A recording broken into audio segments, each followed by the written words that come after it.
We're in Iowa here, and this is less than ideal as a time period for WCW. We're in the 3 hour era of Nitro, and we're coming off of a preemption due to the NBA playoffs the week before. That's still something that people are dealing with on Turner stations this year, but they lost the contract, so it won't be an issue next year. Anyway, the prior week with Nitro preempted, Raw did an 8.1.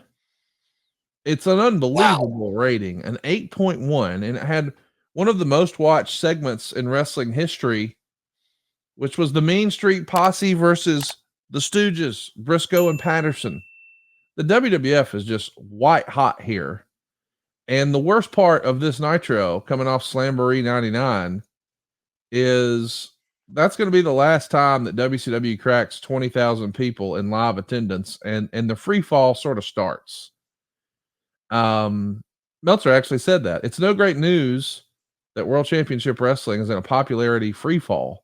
The current situation where ratings have been dropping weekly to dangerously low levels, and the arena business and buy rates are falling as well. It isn't a short-term problem and is the result of a long period coming home to roost currently with a number of serious problems, from a lack of strong leadership to attitude amongst workers to the most serious of all, a total disregard for the fans when it comes to going out to present a good show, present the product advertised, and deliver storylines that make even the slightest bit of semblance among fans.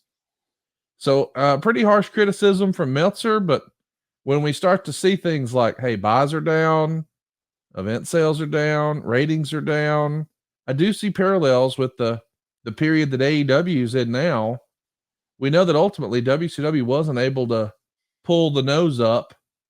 And I think that's why I'm so excited to watch this show with you. Like, was there a way for WCW to pull the nose up here? And if you had another crack at it, knowing what you know now, what would you have done differently here? And we'll call it the spring of 99. Before I get to that, one of there are a lot of parallels, I think, between what AEW is going through currently and what WCW was going through in 1999. But one of the contrasts, 180 degrees, was the way Dave Meltzer covered it compared to the way he covers AEW.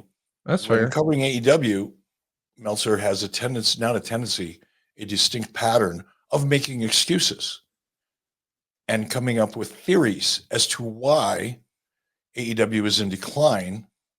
And a lot of it is just funky math. You've heard the phrase, numbers lie and liars use numbers. And I think there's nothing more, there's no better way to discuss Dave Meltzer's current AEW coverage than numbers lie and liars use numbers.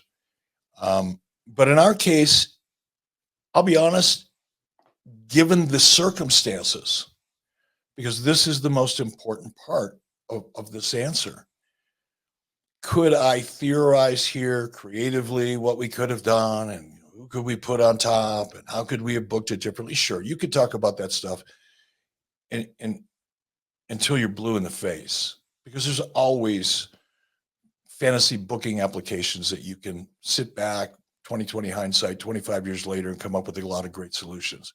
But none of that would have mattered. I know it's hard for people who subscribe to the dirt sheet universe and those on the internet wrestling community that,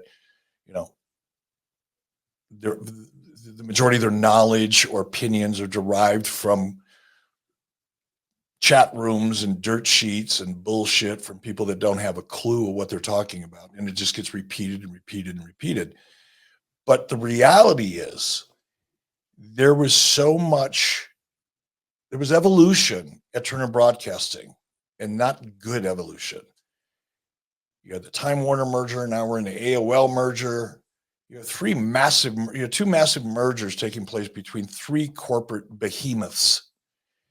And if you think the turmoil that exists today in WWE as a result of the acquisition by Endeavor TKO, if you think that's crazy, try being in the middle during the .com bubble, by the way. So AOL had a tremendous amount of leverage in this whole process.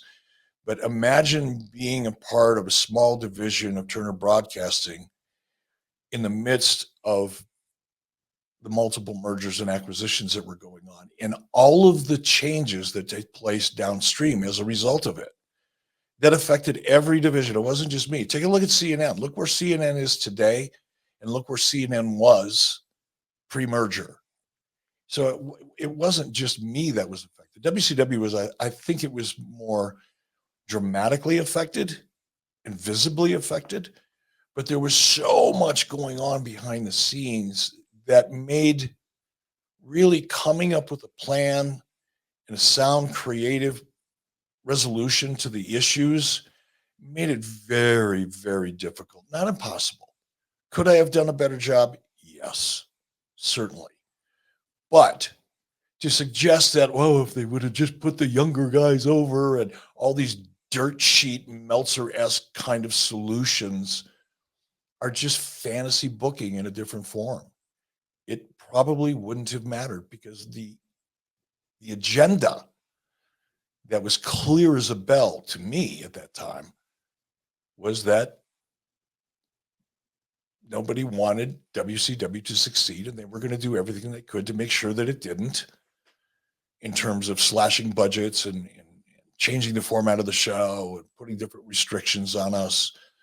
They didn't want it to succeed. So there's really nothing in reality I could have done differently that would have mattered. I could have done it differently, and it would have been an improvement, but ultimately it wouldn't have mattered. It's just it's disappointing to think, what could have been.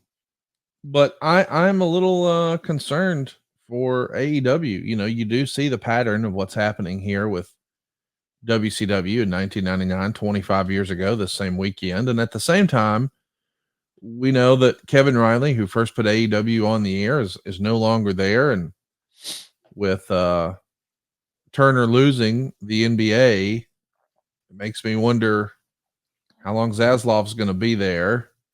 It's I don't want to think that maybe, television politics are back at play, but that's just a part of life, is it not? Everything changes. Yep. Nothing remains the same. And sometimes those changes are really beneficial and sometimes they're not. You look at AEW, and again, the NBA is a powerhouse, no doubt, but it's been a powerhouse for a long time. Again, going back to Meltzer's bullshit, constantly using NBA and NHL as the excuse as to why there's this deterioration in AEW. We competed against the NBA and WWE head to head, and still delivered millions and millions and millions of viewers. And before anybody reaches for their Twitter, yeah, but television has changed and not as many people watching television anymore. Okay, that's true. However, if you look at performance based on a percentage basis, not the number as the sole barometer, but if you look at how AEW is doing on a percentage basis compared to what they did before against head-to-head competition with NBA, the number is crashing. This past Wednesday night, and I didn't know this yesterday when we were covering the show, Dynamite, but they came in at 672,000 viewers. That's pretty bad. So you've got what you've got now, I think, and this is just me on the outside looking in. Of course, I don't have any inside information. I'm not so sure whether Zaslav's job is in trouble or not. I mean, who are you gonna put in there that's going to change anything at this point? TBS in particular, is in a tough spot.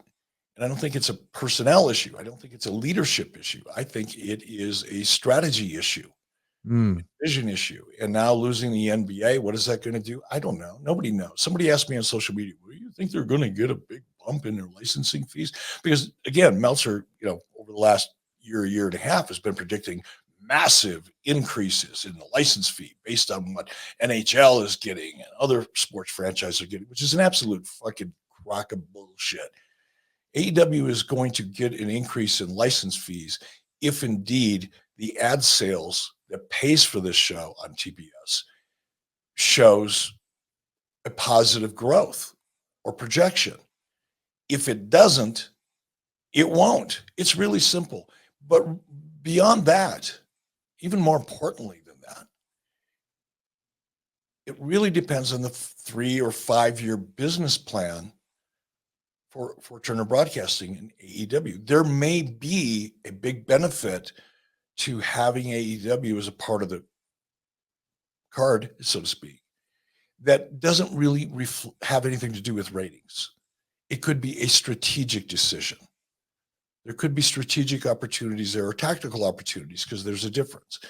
There could be strategic and or tactical opportunities for having AEW that have a benefit to Turner Broadcasting that has nothing to do with ad sales. But we don't know that if we don't have, well, I don't care who you are, me included, obviously, I don't have any visibility into a strategy for Turner Broadcasting, what their business plan looks like. I have no idea. And neither does anybody else that's commenting on this shit. Nobody knows. Everybody's guessing.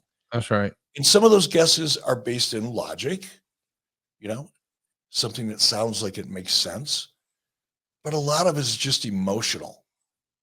It's coming from the internet wrestling community and people who are looking for attention and clicks and trying to sound like they know more about shit than they really do, or they're better analysts than they really are because they're really clowns, or they just want to share their thoughts, which is fine. All of it's fine.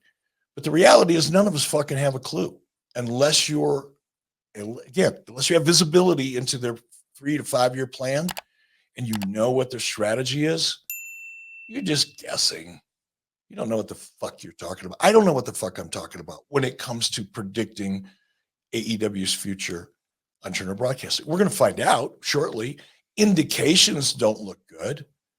I think we're in cable upfronts right now. Haven't heard a peep about AEW. Seen a couple different things posted about the new streaming platform that Fox and everybody else is kind of getting together on, and they talked about all the different sports that are going to be available on this new streaming platform. I think it's going to start maybe this fall. I didn't see an AEW reference in that. Now, that could be because they wanted to focus on the sports elements of this new streaming platform, and they didn't feel like including AEW in that press release was appropriate because they're talking about NHL and all the NBA and different things. But not a good sign. Not a good sign that we're not hearing a lot about TBS's plans for AEW going into the future, because right now, this is the time when the ad sales division of Turner Broadcasting, they're taking meetings all day long, and they're meeting with big advertisers and advertising agencies. And these advertisers and their agencies are making substantial commitments for the rest of the year. That's when you pitch your product. You don't have a primetime show typically. Now, again, typically, I'm not there. I don't have visibility. There may be a plan. There may be a strategy. I'm not implying that this is, gloom and doom necessarily, but it's an indication. It's odd that TBS isn't out there touting, selling, positioning a primetime show that typically is in the top 3 or 4 shows for the night in prime time. The fact that they're not talking about it, it's curious. At the very least, it's curious.